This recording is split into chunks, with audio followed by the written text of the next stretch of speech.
Hey, what's up, everybody? I'm just gonna do a quick rundown of volume versus time under tension.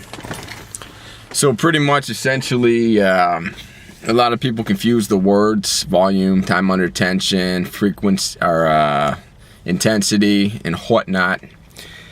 Let me give you an analogy to clear things up. Essentially speaking, let's use a big, thick, strong rubber band as an analogy, as a metaphor for your muscles. And let's say you take this big, strong, thick rubber band and place a weight on it, okay? And you hold it at the top and you place a weight in the underbelly, and then you leave that weight on and it slowly stretches.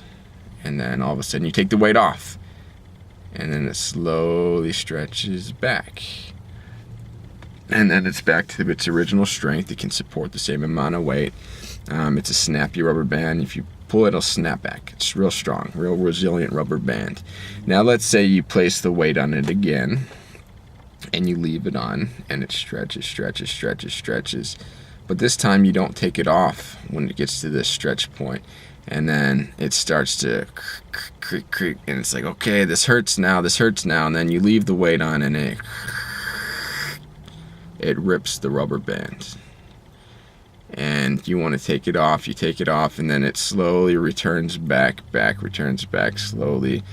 But now, no matter how long you let it sit, it's still not back to its original resiliency because it's ripped now, so it's not as strong, okay? And so it's ripped. It's a ripped rubber band. This metaphor is a metaphor for your muscles being placed under tension.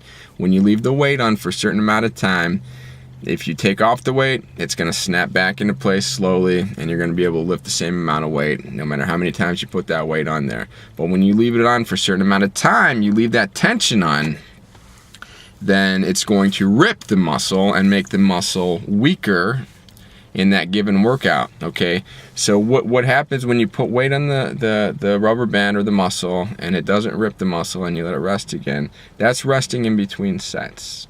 It lets your muscle go back. Now, you'll come back just as strong for each set. You're not going to rip any. If you're not ripping the muscle, you're going to keep coming back just as strong.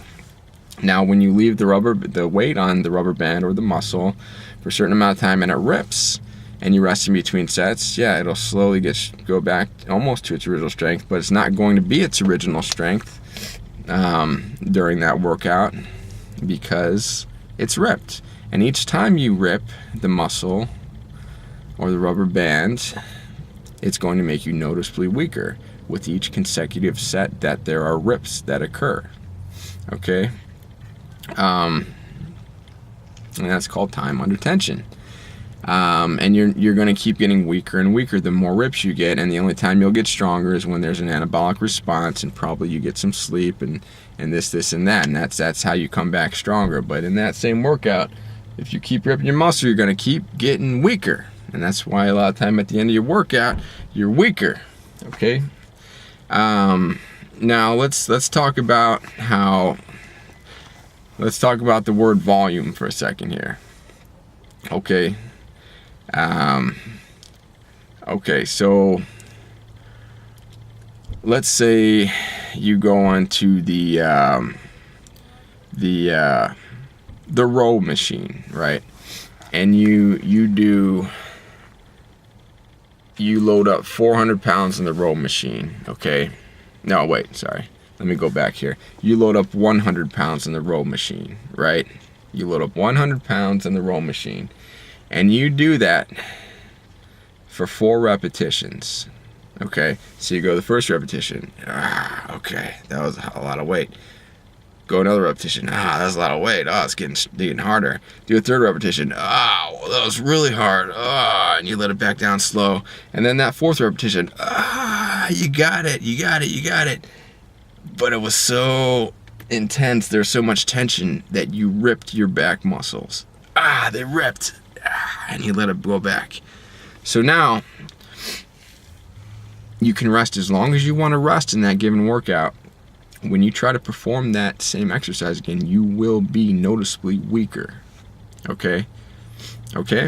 You will be noticeably weaker. Okay? Now, that's 400 pounds worth of volume if you did the math. 100 pounds 4 times, okay? Now, let's look at the same amount of volume done differently. You load up that 100 pounds in the same row machine for your back. You do 1 repetition. Okay, that was a lot of weight. And then you put it back down. You rest a minute. Do it again. Okay, that was a lot of weight. You put it back down. You rest again. Your muscle returns back to normal resiliency. Do that 4 times. Rest 1 minute in between each set. You're going to come back just as strong each time. You will not be noticeably weaker. Your muscle resiliency will snap back. Each time it'll snap back. You know why? Because time is a key factor. Time is a key factor. Time under tension. When you do 100 pounds and you stop and you rest, you have discontinued the perpetuation of time, okay? And therefore, you allow the muscle rubber band to snap back. There is no ripping occurring because it returns to original resiliency. You rest. So the difference in these 2 scenarios, both scenarios are equal in volume, okay? Both scenarios are equal in volume, but the one where you do 4 consecutive repetitions of 100 pounds will rip and damage the muscle and weaken the muscle. But the scenario where you do the exact same volume of 400 pounds, resting a minute in between each, you will not rip the muscle. You will not lose strength. Okay? So a lot of people confuse that word volume. When people say you want to do a low volume, or you want to do a low volume, high frequency workout to maximize gains, gosh, they're confused. A lot of people, they confuse the words. The word intensity comes into play a lot. Intensity would probably be incorporating less rest time, meaning you're going all out for more repetitions. More intensity would probably rip the muscle more.